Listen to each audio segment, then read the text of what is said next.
Welcome back, everybody. Today we have an extra special dish to cook up. Per the request of our benevolent patron, today we're going to be deep diving into the Toriko power system. We'll go over how it works, its many layers and factors, and how they all inevitably come together to give us one of the most well-crafted power systems in anime, in my opinion. But before, please don't forget to do that little intrusive thing down below the video. I heard it really helps out creators. Beginning. The Toriko power system is a weird fusion of capture levels, calories, appetite, energy, techniques, and of course, food. So first, we'll be starting off with capture level, one of the main questions people ask about this show, honestly. A capture level is a number rating applied by the IGO or International Gourmet Organization, which indicates the difficulty of successfully capturing a particular ingredient and or creature. It considers a creature's strength, habitats, habits, environment, and the difficulty of successfully preparing or eating them. And a good showcase of examples are brought up early in the series. It's stated that a mere capture level 1 beast requires 10 professional hunters with shotguns, but a capture level 9, like the Troll Kong, is capable of flipping a 40-ton tank with ease. A kaiju-sized 400-year-old regal mammoth is only capture level 48, but the shining gourami is capture level 80, but that's because its insane habitat of death falls, and how anything capable of getting past the literal water artillery would be so powerful the gourami would die of fear and shock of being captured. In short, capture levels are just loose ways to classify the different classes of something and its difficulty. But capture levels can even cover appetite demons or humans, and more importantly, that level can scale based off of other things such as special abilities, techniques, and like I said, of course, food.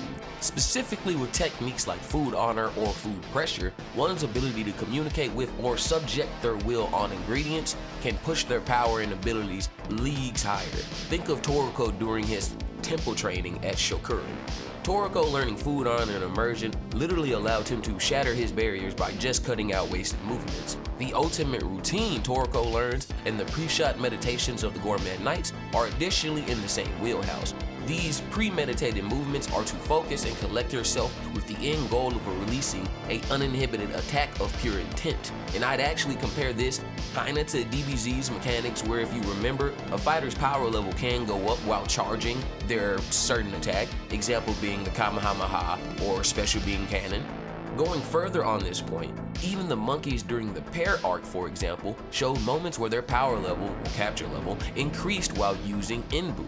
Now the thing about these techniques is that though they can be amped and do lead to destructive ability output, they are at their core ways to cut excess force and wasteful movements to attain max focus from an individual.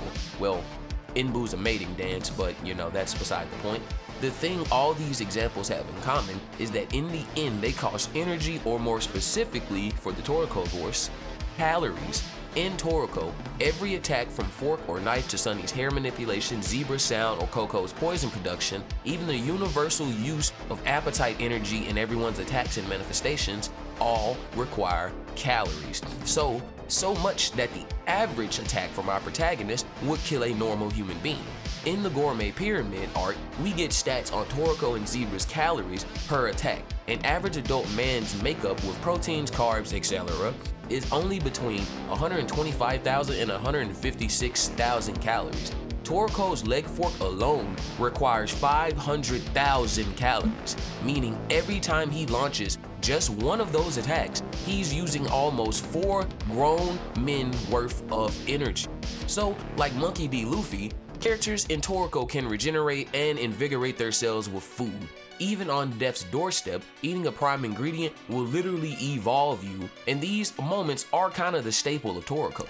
So, to balance that, throughout the story, Toriko's attacks only get more powerful and require more energy. This is where we can link Gourmet cells to the mix. When you have a body laden with these cells, every meal fuels your growth, and Toriko eats a significant ingredient, his power level, so to speak, increases, and on this premise, the entire series basically just shows the Gourmet core pursuing this exact path of strength. They seek out more and more delicious food to level up their cells, to be able to seek out even more ingredients, rinse and repeat until they can do the same in the Gourmet world. And at the end series, eating the full course is directly tied to awakening your full appetite. So yes, the literal essence of the Toriko verse is food, like who knew, right?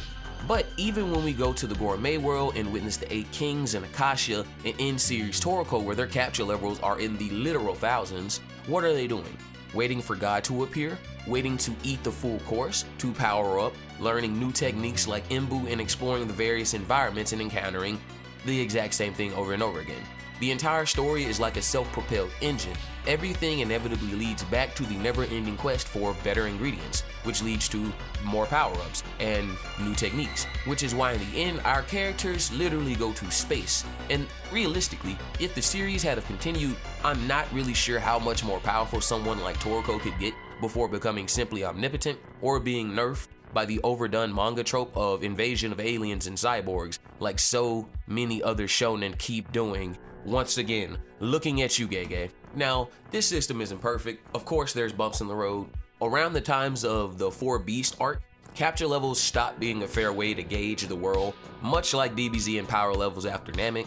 The 4 Beast was introduced as a world-ending threat, a human world-ending threat, but still, and it could withstand literal space lasers and nuclear bomb level attacks. If at max, it was capture level 350, the panels show its skirmish with 8 Kings in the past, and this is where it literally doesn't make sense. By that logic, the 8 Kings, who scale around 6,000, would be around the same power level as the 4 Beasts, which it clearly isn't. By this same logic, one of the Imbu monkeys would absolutely wreck the 4 Beasts and the entire human world with low difficulty. The lowest capture level of King is still 1,000 times what they stated the 4 Beast capture level to be.